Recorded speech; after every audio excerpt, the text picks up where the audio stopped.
Hey everybody, my name's Hunter. I am your host for episode 3 of Cave Haunters. This is Lola. We are hanging out outside of the Appalachian Caverns, and we are your one and only source for all of the information leading up to the 2012 season of the Haunted Appalachian Caverns. On today's episode, we're going to meet with Adam Honeycutt, who is the sound magician, who's going to be doing a lot of the music and sound effects and voiceover work, going to be helping us with the commercials for the Haunted Appalachian Caverns. We're going to meet with him, talk to him, and actually going to sit down and shoot and record some of the stuff for the commercial and stuff that's going to be played inside the caverns. Some of you might wonder why we're doing this stuff every single week, and it's May right now, and we're doing something that's going to show up in the last weekend of September, because a lot of stuff goes into one of these things. I didn't know that going into working in this episode, but there are so many facets to creating a successful haunt. See, I didn't even know that it was called a haunt. I just thought it was called a scary thing. But all that and more is going to be on this episode, episode 3 of Cave Haunters. Stick around.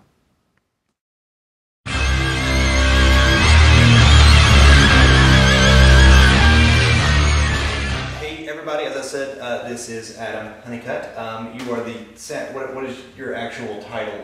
Sound designer. Sound designer. Let's soup it. The sound designer supervising director. Now oh man, yeah. You can tell people what to do now. Yeah, I just yell at them until they do what I want them to do. I hope the people that are in charge here have no problem with that, because he's now the sound director, supervisor, grand wizard, master. He's in charge of everything. Let me start off real quick with what's some of your background with sound? Why sound? Well, I got into theater. I got into college after working multiple factory jobs, to where it just didn't go anywhere. So I got laid off after time. So I was like, okay. The last time I got laid off, I was like, I can't do anything with my life this way. So I went to college, and it was actually going to be a nursing major, and but then discovered that I hate blood and biology and science. And so I was like, basically everything that goes along with being a nurse kind of sucks. I like helping people. I like being nice to other people, but as far as Candy Stripe is what I should have been, but then I met this guy named Scott Koenig, and he was my intro to theater teacher. Okay. And it met once a week on Mondays. It was 3 hours, but it was fun. It was, and so he was like, okay, for lab, you have to come in and work in the shop. Okay. So I showed up in the shop, and it was like everything I'd ever done before that fit in technical side. Okay. I knew how to build stuff. I knew how to, So you have a schooling background with the sound design? Yeah, well, I just graduated Northeast State with an associate's in theater. So thank you. And then I'm going over to ETSU next fall. But so while I was there, I just explored the technical side of theater. I acted in a play. It was fun. It was interesting, but it just wasn't for me. It was kind of boring, actually. I was like, everybody tells me that there's always a rush being out on stage. And I got out there and was like, I wanted to look at my watch to see when I could get back off. But behind stage, backstage, it was like, oh, this is really fun, And then somebody's like, you ever thought about doing like one of the design processes? And I was like, well, I'll try sound. And so for Dracula at Northeast State, I actually designed the sound for that. I was assistant designer. That's when the new technical director showed up, Brad McKenzie, and he really showed me a lot. And then from there, I was just hooked. I've always liked music. I've always listened, I listen to all different types of genres. But once I found out the really cool free program Audacity, and I can manipulate everything, then it got really fun, So yeah, now I'm just doing, I'm stage manager also, but I'm more of a stage. So you've done a lot of stage stuff. What are some of the theater productions? You said Dracula was one. Dracula, Wizard of Oz. Okay. Oedipus Rex actually got me a Kennedy Center nomination. Nice. Yeah, we got to go to Florida for a week for that. I didn't win, but I learned a lot of stuff. I met really cool people, and they kind of helped me along with my sound stuff.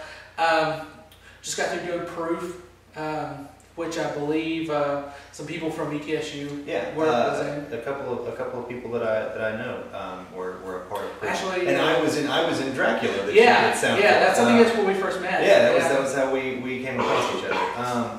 Now, theater. But how did you get involved with the caves? the Haunted Appalachian Caverns? Well, I got a buddy, Derek Smith Peters. Okay. He was here last year doing makeup and being one of the characters, so he was like, I want to introduce you to this guy named Rob, and he runs Haunted Appalachian Caverns, the little haunted part. Okay. There's another guy that runs the actual caverns, but he runs the haunted part. Okay. And so I was like, sure, I'll come up there and meet with you, because it sounds like fun. Yeah. And so I went and talked to him, and we got to talking, and the more he talked about it, the more ideas I threw out, and he was like, yeah, do you want to be a part of it? And I was like, yeah. And so after that, then I just kind of fell into this place, and it just... You said you had your background in theater. How does an event like this differ from, say, doing sound in a 200-seat theater? Well, in the theater, it's very easy on the speakers, for example. You put those exactly where you want them, and you can fill up the space. It's a finite space, The caverns is a finite space, but God help you, the echoes in there, the sound acoustics suck. So it's like you've got to work with that. You've got to whenever I do a sound, then I've got to one time, or at least one time before we actually put this thing on, I'm going to take all my equipment down there and start playing with it down there, because it does sound different with with like in a theater. Normally you have sound absorption walls, so it doesn't do the crazy echoes and stuff like that. Here you can't do anything to the walls, you can't do anything about the drips, the water rushing through there, and like everybody yells and screams, and so you've got to account for all that, and it's because there's one thing that I remember from doing this last year is that someone can yell at the beginning of the caves, and you can hear that yell like almost all the way at the other end of the cave. It's crazy acoustics in here, and I've worked in theaters too. I would have to say a lot more control in theaters than you have in this environment. Oh yeah. The theme this year that Rob came up with is Cave Hill Asylum, and how's that led to your ideas for what you wanted to do with the sound? Well, I love themes. As far as I know, a lot of places around here that do haunted things don't do themes. Not a lot that I've seen. They just kind of throw like Jason in there, Freddy in there, and they throw scary things in there and jump out at you. Here, this makes it way easier on me because I've got a theme. I know exactly what an asylum is supposed to sound like. I know what crazy people are supposed to sound like, So it really does make it way easier on me to work with themes. And so once he gave me the theme, then I just started thinking, okay, what scares me about hospitals? And then I start thinking... obviously everything. Yeah. You were talking about I'm not a hospital fan. I'm glad that they saved me a couple times. I've had to go, but no, I'm not a hospital fan. So. All the work that would go into actually working in a hospital, that terrifies Adam. Yeah, that gets me. But yeah, so now we're just thinking of how literal do we want to go. We're going to put some like PA sounds in there, Dr. So-and-so to the operating room, Dr. So-and-so to the admissions, things like that. So it sounds more realistic. Obviously the actors that are going to be here are going to have to, pull off their part of being the crazy inmates and the doctors and the staff and things like that. But for my part, I get to add like the ambient sounds that nobody really thinks of. Like when you walk into a hospital, normally you're worried about whoever you're there to visit. Yeah. You recognize that there are other things happening around you, but because it doesn't affect you and yours, you don't really pay attention. Yeah, I mean, one of the things that you notice about a hospital is that it's never, ever silent. Yeah. And if it is, run. Yeah. it's like 28 days later and you're Cillian Murphy and the world's gone to hell. But you will always hear some sort of ambient noise in a hospital. Oh yeah. And that's something I'm looking forward to seeing you bring into the mix of the haunt, as it were. We're going to actually watch, we're going to do some work on one of the commercials that we're going to be doing for Haunted Appalachian Caverns. But real quick, before we do that, I'm going to ask you a question. I'm going to ask everybody, what is your favorite scary movie? My favorite scary movie would have to be The Haunting with Liam Neeson. Oh, nice. I love that because it's not a gore fest movie. A lot of, I grew up with Freddy and Jason and Michael, and it was just total blood fest. And I loved it growing up. But now, I like to be scared. Yeah. And that one, while it had its bloody moments in it, there wasn't like a river of blood flowing through it. It was generally scary, and that's So that's why that was my favorite. Very nice. Movie. Very nice. So we're gonna get to work. So stick around and check this out because he's gonna do magic. I swear. Well, I think he's a wizard actually because I can't do what he does. So we're gonna go into transfiguration class and watch Adam do his work. Thank you very much. You're welcome.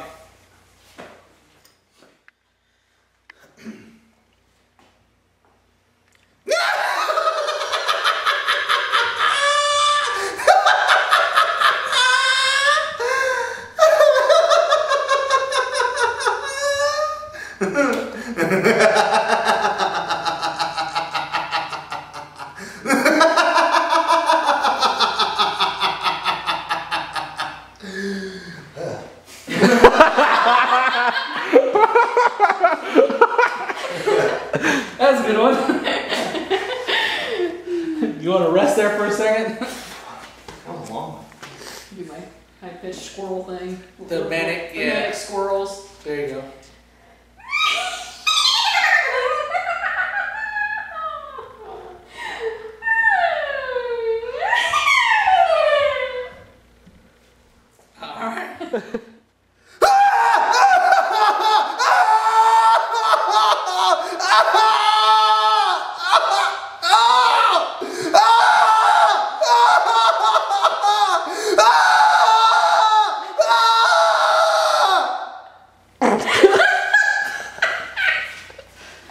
Do you have any idea how hard it is to keep a straight face when you're doing that? While you're over there destroying your voice, they're like, that's so funny. It's just your facial expression. Attention, staff. Thanks for forgetting my birthday. Thanks for forgetting my birthday.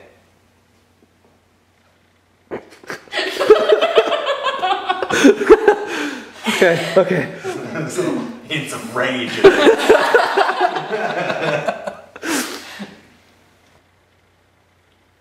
Attention, staff. The asylum's legal counsel would like for me to remind you that buzzed surgery is the same as drunk surgery. Again, buzzed surgery is the same as drunk surgery.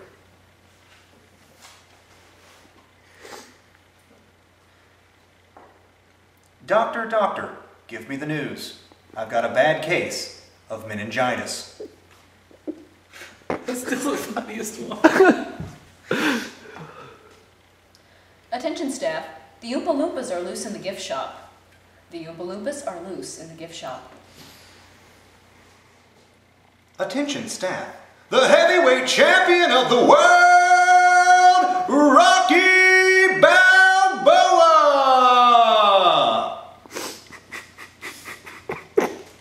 Right after that, you gotta have it just break in like Gonna Fly now for like, just like. Listen to this right here, right? Haunted Appalachian Caverns, the Tri-City's largest underground haunted Very attraction. clean, very clear, right? So what I was thinking about doing was, all right, so changing You this said one. me with the beeps and everything in it. Yeah, this is just, I just use this because it's a very clear sounding recording. So I just use this for something different. But Haunted Appalachian Caverns, the Tri-City's largest underground haunted. Okay. so, and then, Haunted Appalachian Caverns, the Tri-City's largest underground haunted attraction. Open Friday and Saturday nights, 7 p.m. to midnight, starting September 28th. For more information, I mean, that just gives you an idea.